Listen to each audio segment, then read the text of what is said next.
श्रीमद्देवी भागवत द्वितीय खंड 7वें स्कंद एवं 9वां अध्याय। सज्जनों, सूर्यवंश राजाओं के वर्णन के कर्म में राजा ककुस्थ, योनासव तथा मानधाता की कथा आज आपको सुनाऊंगा। सज्जनों, इस कथा को सुनने से पहले इस चैनल को लाइक एंड सब्सक्राइब जरूर करें। भगवती माता आपकी सहायता करे। कथा सुनिए। सूर्यवंश राजाओं के वर्णन के कर्म में राजा ककुस्थ, योनासव और मानधाता की कथा। व्यास जी बोले, हे राजन, किसी समय अष्टक का श्राद्ध के अवसर पर बुद्धिमान भूपति इक्ष्वाकु ने विकुक्षी को आज्ञा दी कि हे पुत्र, इस समय वन में जाकर श्राद्ध के लिए शीघ्र ही आदरपूर्वक पवित्र कब्य ले आओ। राजा के इस प्रकार कहने पर विभुक्षी आयुध धारण करके तुरंत वन की ओर चल पड़ा।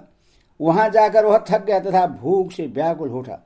इस कारण से वह अष्टक का श्राद्ध की बात भूल गया और उसने वन में ही एकत्र किए गए श्राद्ध द्रव्य के कुछ अंश का भक्षण कर लिया और बचा हुआ लाकर पिताजी को दे दिया। तब प्रोक्षण के निमित्त समक्ष लाए गए उस कब्य को देखकर और फिर उस श्राद्ध के लिए अनुपयुक्त जानकर मनुष्य गुरु वशिष्ठ अत्यंत कुपित हो उठे। भोजन से शेष बचे हुए द्रव्य का श्राद्ध में प्रोक्षण नहीं करना चाहिए, ऐसा नियम है। इस पाक दोष के विषय में वशिष्ठ ने राजा को बता दिया। गुरु वशिष्ठ के कथनानुसार अपने पुत्र विवक्षु का वह दुष्कर्म जानकर विधि लोभ के कारण उन्होंने उससे अपने देश से बाहर निकाल दिया। वह राजकुमार तभी से शशाद इस नाम से विख्यात हो गया। वह शशाद पिता के कोप से किंचित भयभीत होकर वन में चला गया। वह विवक्ष वहां वन्य आहार पर जीवन यापन करते हुए धर्मप्राण होकर रहने लगा। तत्पश्चात पिता की मृत्यु हो जाने पर उस मनुष्य शशाद को राज्य प्राप्त हो गया और वह शासन करने लगा। उस अयोध्यापति शयाद ने स्वयं सरयू नदी के तट पर अनेक यज्ञ संपन्न किए। उस शशाद को एक पुत्र हुआ जो ककुस्थ इस नाम से प्रसिद्ध हुआ। उस ककुस्थ के इंद्रवाह और पुरजय ये दो नाम और भी थे। जन्मेजय बोले, हे निष्वा मुनि, उस राजकुमार के अनेक नाम कैसे हुए, उसके जिस जिस कर्म के कारण ये नाम हुए वह सब मुझे बतलाइए। व्यास जी बोले, हे राजन, शशाद के स्वर्गवासी हो जाने पर ककुस्थ राजा बने। वे धर्म ककुस्थ पिता पितामह से परंपरा प्राप्त राज्य पर बलपूर्वक शासन करने लगे। उसी समय सभी देवगण दैत्यों से पराजित होकर तीनों लोकों के स्वामी अविनाशी भगवान विष्णु की शरण में गए। तब सनातन भगवान श्री हरि उन देवताओं से कहने लगे।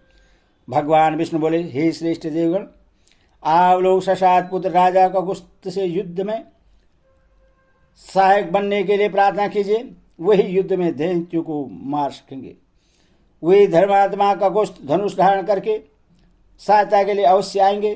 भगवती पराशक्ति की कृपा से उनके पास अतुल्य सामर्थ्य है। हे महाराज, भगवान विष्णु की यह उत्तम वाणी सुनकर इंद्र समेत सभी देवतागण अयोध्या में रहने वाले शशाद पुत्र महाराज ककुस्थ के पास जा पहुंचे।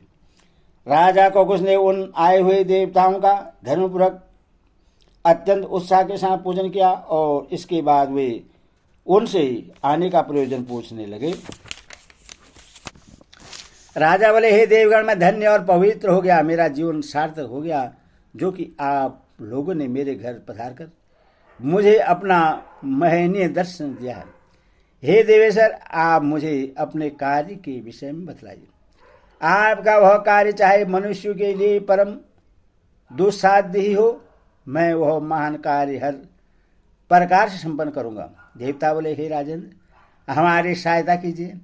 शचिवद्री इंद्र के सखा बन जाइए और देवताओं के लिए भी अजय महान दैत्य को युद्ध में परास्त कर दीजिए। पराशक्ति जगदम्बा के अनुग्रह से आपके लिए कुछ भी दुर्लभ नहीं है। भगवान विष्णु के भेजने पर ही हम लोग आपके पास आए हैं। राजा बोले, हे श्रेष्ठ देवतागण, यदि इंद्र उस युद्ध मेरा वाहन बने तो मैं अभी देवताओं की ओर से सेनापति बन जाऊंगा। मैं इसी समय इंद्र पर आरूढ़ होकर युद्ध क्षेत्र में जाऊंगा और देवताओं के लिए युद्ध करूंगा। मैं यह सत्य कह रहा हूं। तब देवता ने इंद्र से कहा, हे शचीपति, इस समय आपको यह अद्भुत कार्य करना है। आप लज्जा छोड़कर राजा ककुस्थ का वाहन बन जाइए। उस समय इंद्र बड़े संकोच में पड़ गए। फिर भगवान श्री हरि के बार बार प्रेरणा करने पर वे तुरंत एक ऐसे वृक्ष के रूप में प्रकट हो गए मानो भगवान रुद्र के दूसरे महानंदी ही हो। तब संग्राम में जाने के लिए वे राजा उस वृक्ष पर चढ़े और उसके ककुत पर बैठे। इसी कारण से वे ककुस्त नाम वाले हो गए। उन्होंने इंद्र को अपना वाहन बनाया था, इसलिए वे इंद्र वाहक नाम से प्रसिद्ध हुए। और उन्होंने दैत्य के पूरे नगर पर विजय प्राप्त की थी, इसीलिए वे पूर्वज्य नाम वाले भी हो गए। तपस्या महाबाहु ककुस्थ ने दैत्यों को जीतकर उनका धन देवताओं को दे दिया और फिर वहां से प्रस्थान करने के लिए देवताओं से पूछा। इस प्रकार इंद्र के साथ राशि ककुस्थ की मैत्री हुई। महाराज ककुस्थ महान प्रसिद्ध राजा थे। उनके वंश में उत्पन्न सभी राजा ककुस्थ नाम से पृथ्वीलोक में अत्यधिक प्रसिद्ध हुए। राजा ककुस्थ की धर्मपत्नी के गर्भ से एक महाबली पुत्र हुआ जो अनेला नाम से विख्यात हुआ। उस अनेला को एक पृथु नामक पराक्रमी पुत्र हुआ। उससे साक्षात भगवान विष्णु का अंश कहा गया है। वह पराशक्ति जगदम्बा के चरणों का उपासक था। उन पृथ्वी के पुत्र रूप में राजा विश्वरंधी को जानना चाहिए। उस विश्वरंधी के चंद्र नामक परम ऐश्वर्यशाली पुत्र हुए। वे चंद्रवंश की वृद्धि करने वाले कहे जाते हैं। उनके पुत्र यवनासव थे जो परम तेजस्वी तथा महान बलशाली थे। उन यवनासव के सावंत नामक परम धार्मिक पुत्र उत्पन्न हुआ। उन्होंने इंद्रपुरी के समान प्रतीत होने वाले सावंती नाम की पुरी का निर्माण कराया। उन महात्मा सावंत के बृहदस्थ नामक पुत्र हुए और बृहदस्थ के पुत्र राजा कोलियास हुए। उन कोलियासव ने धुन्नु नामक दैत्य का संहार किया। तभी से उन्होंने पृथ्वी लोक में धुनुमार नाम से परम प्रसिद्धि प्राप्त की। उनके पुत्र दृढ़ासव हुए। उन्होंने पृथ्वी को भली भांति रक्षा की। उन दृढ़ासव के पुत्र श्रीमान हर्षव कहे गए हैं। उन हर्षव के निकुंभ नामक पुत्र कहे गए हैं। वे महाराजा हुए। निकुंभ के पुत्र ब्रहणासव और उनके पुत्र कृष्णासव हुए। उन कृष्णासव के परजेनजित नामक बलवान तथा सत्य पराक्रमी पुत्र उत्पन्न हुए और परसेनजित के एक भाग्यशाली पुत्र उत्पन्न हुए। वे यवनासव इस नाम से प्रसिद्ध हुए। उन यवनासव के पुत्र श्रीमान राजा मानधाता थे। हे मानत, उन्होंने भगवती जगदम्बा को प्रश्न करने के लिए महातीर्थों में 1008 देवालयों का निर्माण कराया था। ये माता के गर्भ में जन्म लेकर पिता के उदर से उत्पन्न हुए थे। पिता की कोशिका भेदन कर उन्हें वहां से निकाला गया था। राजा बोले, हे महाभाग व्यास जी, उन महाराजा मानधाता के जन्म के विषय में जैसा आपने कहा है वह तो असंभव सी घटना है। मैंने ऐसा न तो सुना है न देखा ही है। अब आप राजा मानधाता के जन्म का वृत्तांत विस्तार पूर्वक बतलाइए। वह उस सर्वांग सुंदर पुत्र राजा यवनासव के उदर से किस प्रकार उत्पन्न हुआ उससे कहिए। व्यास जी बोले, हे राजन, परम धर्मनिष्ठ राजा यवनासव संतानहीन थे। उन महाराज की 100 रानियां थी, किंतु किसी से भी संतान न होने के कारण वो प्रायः चिंतित रहते और संतान के लिए नित्य सोच में पड़े रहते थे। अंत में अत्यंत दुखित होकर वे यवनासव वन में चले गए। वहां ऋषियों के पवित्र आश्रम में रहते हुए महाराज यवनासव सदा खिन्न रहते थे। और व्यथित होकर सदा दीर्घ श्वास छोड़ते रहते थे। इससे वहां रहने वाले तपस्वी जन बराबर देखा करते थे। उन्हें इस प्रकार दुखी देखकर सभी विप्रों को उन पर दया आ गई। ब्राह्मणों ने उनसे पूछा, हे राजन, आप यह चिंता किस लिए कर रहे हैं? हे पार्थिव, आपको कौन सा कष्ट है? हे महाराज, आप अपने मन की बात सच सच बतलाइए। हम लोग हर तरह से आपका दुख दूर करने का उपाय करेंगे। यमुना से बोले, हे मुनियो, मेरे पास राज्य, धन तथा उत्तम कोटि के बहुत से घोड़े विद्यमान हैं। दिव्य प्रभा से युक्त 107 रानियां मेरे पास हैं। तीनों लोगों में मेरा कोई ही बलवान शत्रु नहीं है और मेरे सभी मंत्री तथा सामंत सदा मेरे आज्ञा पालन में तत्पर रहते हैं। हे तपस्वियों, मुझे एकमात्र दुख संतान न होने का है। इसके अतिरिक्त दूसरा कोई भी दुख मेरी दृष्टि में नहीं है।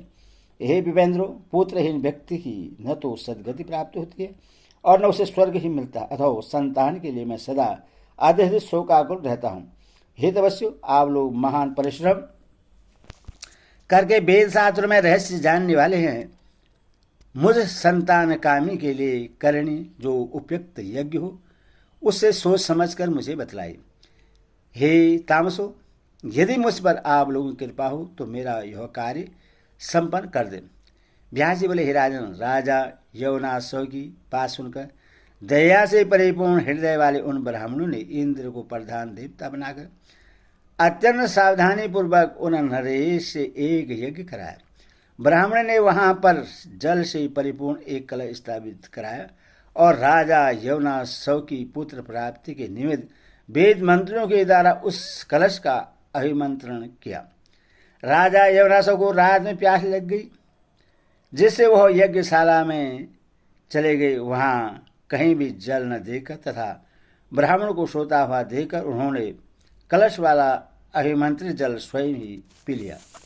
हे निर्विशेष, प्यास से व्याकुल राजा यवनासव ब्राह्मण के द्वारा विधिपूर्वक अभिमंत्रित करके रानी के लिए रखे गए उस पवित्र जल को अज्ञानपूर्वक पी गए। तत्पश्चात कलश को जल विहीन देकर ब्राह्मण सशंकित हो गए। उन विप्रों ने राजा यवनासव से पूछा कि इस जल को किसने पिया है। स्वयं राजा यवनासव ने जल पिया है। इस बात को जानकर वे देव सबसे बढ़कर बलवान होता है, यह समझकर उन महर्षियों ने यज्ञ संपन्न किया और बाद में वे अपने अपने घर चले गए। तदंतर मंत्र के प्रभाव से राजा यवनासव ने गर्भ धारण कर लिया। तब गर्भ के पूर्ण होने पर राजा की दाहिनी कोख का भेदन करके वे मानधाता उत्पन्न हुए। राजा के मंत्रियों ने पुत्र को बाहर निकाला। देवताओं की कृपा से राजा यवनासव की मृत्यु नहीं हुई। तब चिंतित होकर मंत्री यह कहकर जोर से चिल्ला उठे, यह कुमार किसका दूध पिएगा? इतने में इंद्र ने उसके मुख में अपनी तर्जनी अंगुली डाल दी और यह वचन कहा, मां धाता अर्थात यह मेरा दुग्ध पान करेगा। वही मानधाता नामक महान बलशाली राजा हुए। हे राजन, इस प्रकार मैंने उनकी उत्पत्ति का विस्तार पूर्वक वर्णन आपसे कह दिया। इति श्रीमद्देवी भागवत महापुराण अष्टसहस्रां सत्स्कंधे महंतो उत्पत्ति वर्णनम 9 अध्यायो। बोलो भगवती माता की जय।